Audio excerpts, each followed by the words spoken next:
Hello, જય માતાજી, જય શ્રી કૃષ્ણ. મિત્રો, આજની વાર્તા શરૂ કરીએ પહેલાં વિડીયો ગમે તો લાઈક અને શેર કરી દેજો. ચેનલ ઉપર જો તમે નવા હોય તો ચેનલને સબસ્ક્રાઈબ જરૂરથી કરજો. તો ચલો શરૂ કરીએ વાર્તા. કળિયુગમાં પૈસો કરાવે ખેલ. પૂજાયો પૈસો જગતમહી, ઘટ્યા સ્નેહીના માન સન્માન. રાતા પાણીએ રોતા મા બાપ, ઘોર કળિયુગના એંધાણ. સોમનાથના દરિયા કિનારાના એક ગામડામાં રહેતા ગંગાબા ઘરના ઓટલે બેસી બાજુના જુવાનિયાઓ પાસે પોતાના પુત્રને મોબાઈલ કરાવે છે. પુત્રના ખબર અંતર પૂછવા, પણ પુત્ર મોબાઈલ ઉપાડીને બોલે, હું કામમાં છું, પછી નિરાતે ફોન કરું. ગામના જુવાનિયાઓ પણ હવે થાકીને કહે કે ગંગાબા, અમે તમારા દીકરાને જ છીએ ને, કોઈ કામ હોય તો અમને કહો. આ રઘુભાઈ મોટા શેઠ બની ગયા છે એટલે હવે તેમને નવરાશ ના મળે. ગંગાબા નિરાશ વધને ભૂતકાળની યાદોમાં સરી પડ્યા. તેમના 7 ખોટનો દીકરા રઘુવીરને ખૂબ લાડકોડથી ઉછેર્યો હતો અને પિતાની આવક વહાણોના વ્યાપારમાં સારી હોવાથી શહેરની સારી કોલેજમાં ભણાવ્યો હતો. કોલેજમાં મોટા શહેરની એક યુવતી મનોરમા સાથે પ્રેમ સંબંધ બંધાતા. રઘુવીરના પિતા ગૌતમભાઈએ સમાજનો વિરોધ છતાં પણ રઘુવીરને મનોરમા સાથે ધામધૂમથી પરણાવી દીધો.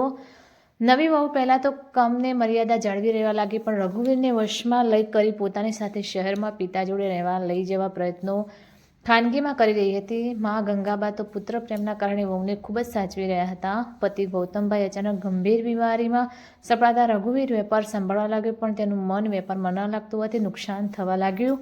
આ તરફ દવાઓનો ખર્ચ વધતા ઘરમાં પૈસાની ખેંચ ઊભી થવા લાગી. આ જોઈ મનોરમાને હવે બોલવાનો મોકો મળી રહ્યો હતો. તે ધીરે ધીરે ગંગાબાને સામું બોલવા લાગી, પણ ગંગાબા સહનશીલ હોવાથી સહન કરતા રહેતા હતા. જીવનમાં આખરી સમયે વહુના લક્ષણ પારખી ગૌતમભાઈએ પત્ની ગંગાને બોલાવીને કહેલું, વાલી ગંગા, તે જીવનભર મને સાથ આપી આખરી સમયે મારી સેવા કરી છે, પણ મારી પાસે સમય ઓછો છે અને આ રઘુ અને વહુ તને સાચવે તેવા મને લાગતા નથી. ના ના, મારો રઘુ એવો નથી હો. રઘુના બાપુ, તમે જરાય ચિંતા ના કરો, તમને કાંઈ જ થવાનું નથી. હું બેઠી છું સેવા માટે. ગંગાબા હિંમત આપતા બોલ્યા. ગૌતમભાઈ ગંગાબાને એક નાનકડી પેટી આપતા બોલ્યા, તો લે, આ પેટી રાખ તારી પાસે, અને જો મારી વાત સાચી પડે અને તું સાવ એકલી પડી જાય એટલે જ આ પેટી ખોલજે. મારો પ્રેમ ભરેલો છે, એમાં જે તને રાહત આપશે. પેટી ખોલવાની જરૂર જ નહીં પડે. આ તમે કહો છો એટલે સાચવીને મૂકી દઉં.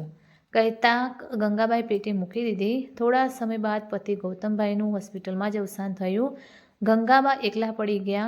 દૂર ઘૂઘવતો સાગર રાત્રે ગંગાબાના હૈયામાં પતિની યાદો રોજ તાજી કરાવતો હતો. થોડા સમતમાં જ પુત્રવધુ હવે સાચા રંગ બતાવવા લાગી. ગંગાબાની કિંમત કોડીની કરી નાખી. પલંગમાં બેસી બધું કામ સાસુમાને બતાવતી, અકારણ ઝઘડા કરતી રહેતી. રઘુને નુકસાન વધુ થતું હોવાથી તે પણ ખૂબ વ્યાકુળ રહેતો હતો. એકવાર મનોરમાના પિતા પધાર્યા અને જમાઈની દુબળી હાલત જોઈ શહેરમાં આવી પોતાનો બિઝનેસ સંભાળવાની વાત કરી. મનોરમા તો ખુશીમાં હા પણ પાડી દીધી, પણ રઘુનું મન માનતું ન હતું માને એકલી મેલીને જવા માટે. મનોરમાએ સાસુ જોડે ઝઘડો કરતા કહ્યું, હવે તમે ડોસી થયા તોય તમારો માવડિયો દીકરો તમારો મોં છોડતો નહીં અને તેની જિંદગી બરબાદ થઈ રહી છે. તમે કહેશો તો જ મારી સાથે આવશે. ગંગાબાએ દીકરાના ઉજ્જવળ ભવિષ્ય માટે જવાની રજા આપી. પતિને વેપાર સાથે સરકારી નોકરી હોવાથી થોડું પેન્શન મળતું હોવાથી રઘુવીરે પિતાના જૂના વહાણો વેચીએ પૈસા લઈને સસરા જોડે ભાગીદારીમાં શહેરમાં બિઝનેસ શરૂ કર્યો. ગંગાબા ગામડે એકલા રહી ગયા, પણ પડોશમાં રહેતો એક જુવાન દીકરો અનિલ તેમને ખૂબ જ સાચવતો હતો. આ તરફ મનોરમાને પતિ રઘુ ગામડે જાય તે બિલકુલ પસંદ ન હતું. તે વારંવાર ઝઘડા કરતી હોવાથી રઘુએ ગામડે મા પાસે જવાનું સાવ બંધ કરી દીધું. પૈસા વધુ મળતા હોવાથી લોભમાં રઘુ માને પણ ભૂલવા લાગ્યો હતો. ફોન પણ હવે ઉપાડતો ન હતો. ગંગાબા ભૂતકાળના સ્મરણોમાં ખોવાયેલા હતા. તેવામાં બાજુમાંથી અનિલ આવીને માના ખોળામાં સૂઈ જતા બોલ્યો, ગંગાબા, તમે તો જાગતા સપનું જોતા હોય એવું લાગે છે. પોતાને ખૂબ જ વહાલો લાગતો આ અનિલને જોતા જ માના પુત્રવિરહી હૃદયને રાહત અનુભવાઈ. તે અનિલના હાથમાં હાથ ફેરવતા બોલ્યા, બેટા, રઘુની ખૂબ યાદ આવે છે. માનો દર્દભર્યો સ્વર પારખી અનિલ બોલ્યો, મા, મને જ તમારો દીકરો કેમ નથી માની લેતા? રઘુભાઈ હવે મોટા માણસ બની ગયા છે તેવું ગામમાં સૌ કહે છે. કોઈને મળે તો સામું પણ જોતા નહીં કે માના સમાચાર પણ પૂછતા નહીં. ઘણા તો તેમને હવે જોરું કે ગુલામ કહે છે. એવું ના બોલાય, મારો તો દીકરો છે ને. હા પણ માં, રઘુભાઈને ગામડાની વિધવા માં હવે ગમતી નહીં હોય, પણ મને તો આ ગંગામાં ખૂબ જ ગમે છે કહીને અનિલ ગંગામાને વહાલથી ભીટી પડ્યો. ગંગામાં તેને લાડ કરતા બોલ્યા, બેટા અનિલ, એકવાર મને મારા રઘુનો અવાજ તો સંભળાવી દે, તને હાથ જોડી વિનંતી કરું છું. ગંગામાની વિનંતી જોઈને રોજ ફોન લગાવીને થાકેલા અનિલનું હૃદય માની પુત્ર વિરહી વેદના દ્રવી ઉઠ્યું અને તેણે ફોન લગાવીને કહ્યું, લ્યો માં, તમે જ વાત કરો, મારા પર તો રઘુભાઈ ગુસ્સે થાય છે. મોબાઈલ ઉપડતા જ રઘુ બોલ્યો, હજી તો ગામડાનો ગવાર જ રહ્યો. અનિલ કેટલી વાર કહ્યું કે મને ડિસ્ટર્બ ના કરીશ, મારે વાત કરવાની નવરાશ નહીં હોતી, માં તો નવરા બેઠા છે એટલે હવે કહે ફોન કરવાનું, તારામાં બુદ્ધિ નહીં.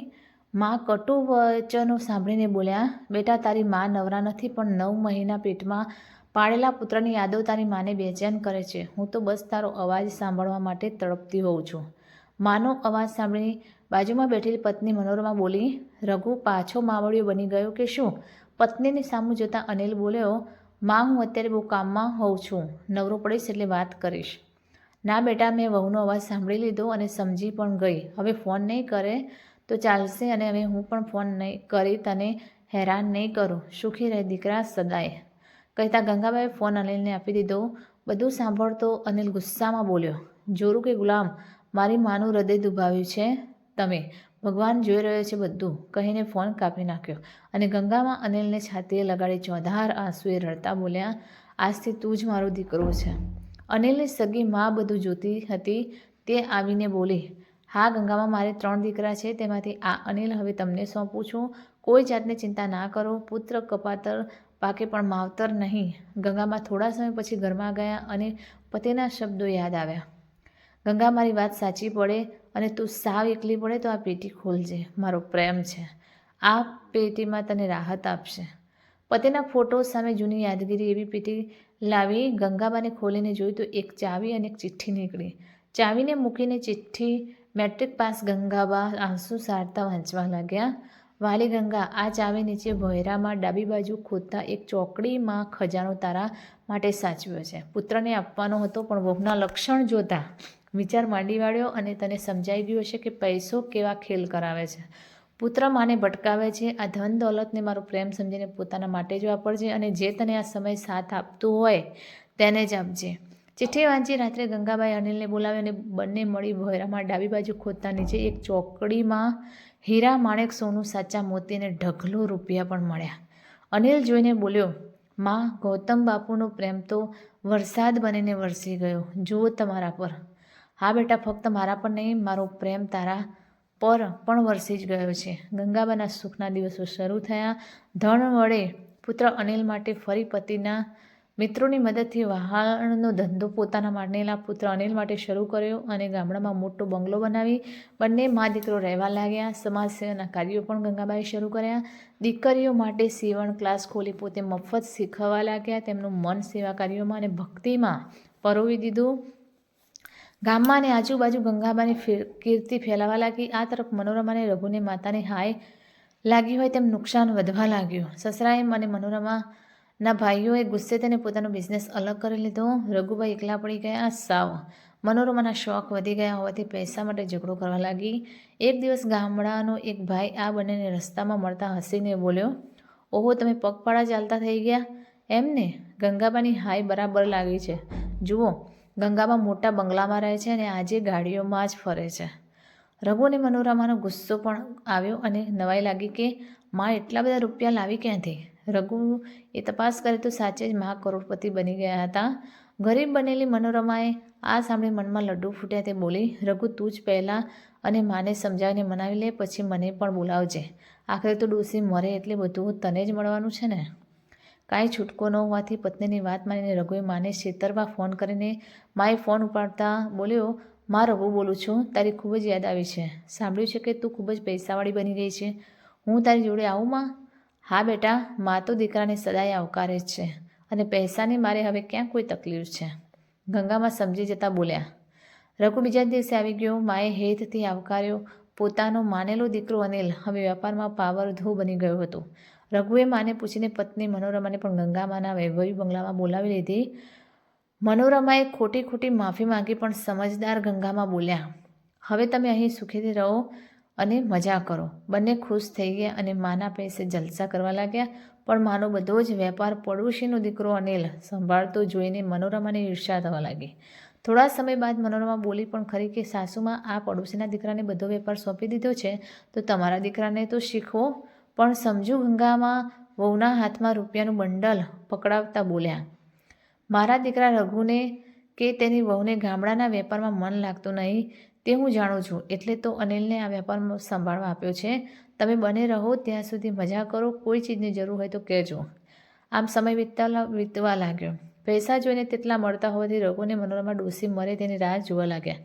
એકવાર ગંગામાને એટેક આવતા મનોરમા તો સાંભળીને ખુશીમાં નાચવા લાગી. રઘુ સાથે હોસ્પિટલ ગઈ તો અનિલ માની પાસે ગંગામા માથે હાથ ફેરવતો આંસુ સારી રહ્યો હતો. ડૉક્ટરોએ બચવાની આશા છોડી દીધી હતી. ગંગામાએ વકીલને બોલાવી પોતાની મિલકતની ગુપ્ત વિલ પણ બનાવી લીધી હતી અને ગામના પંચને સાક્ષીમાં પણ રાખ્યા હતા.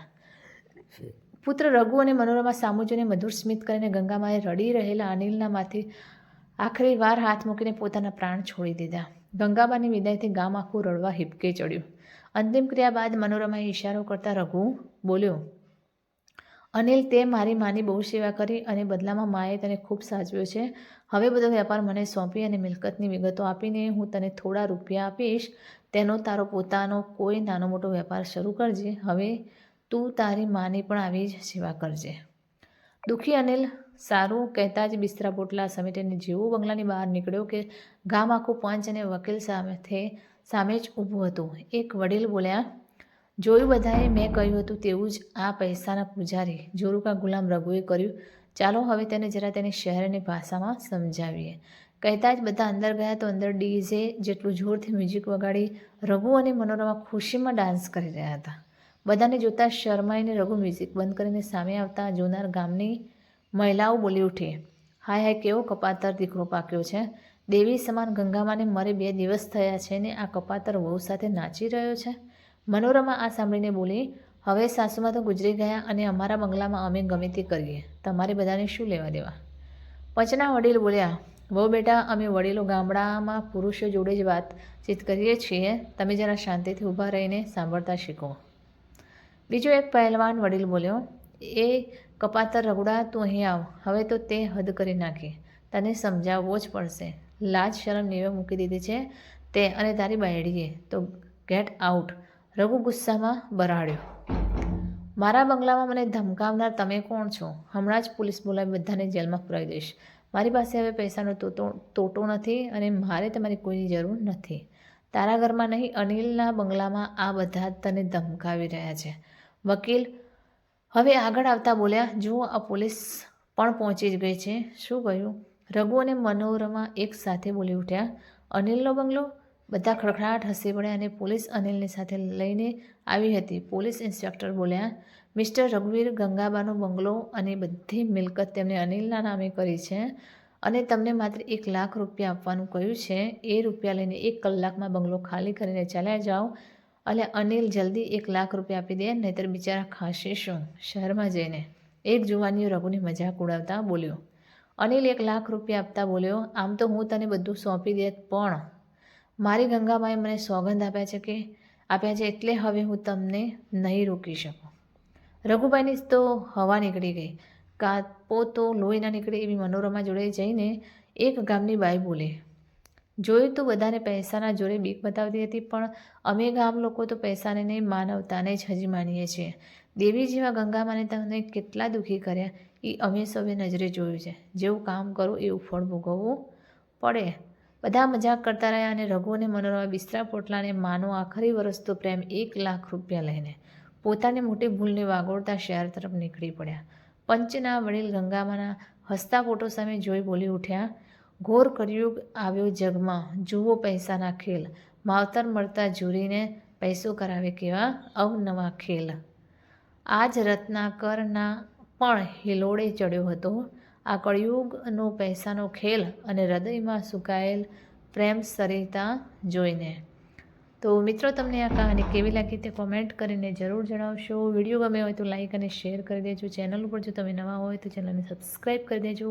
ફરી મળીશું આવા જ એક નવા વિડીયો સાથે. ત્યાં સુધી નમસ્તે, જય માતાજી, જય શ્રી કૃષ્ણ, હર હર મહાદેવ. Thanks for watching.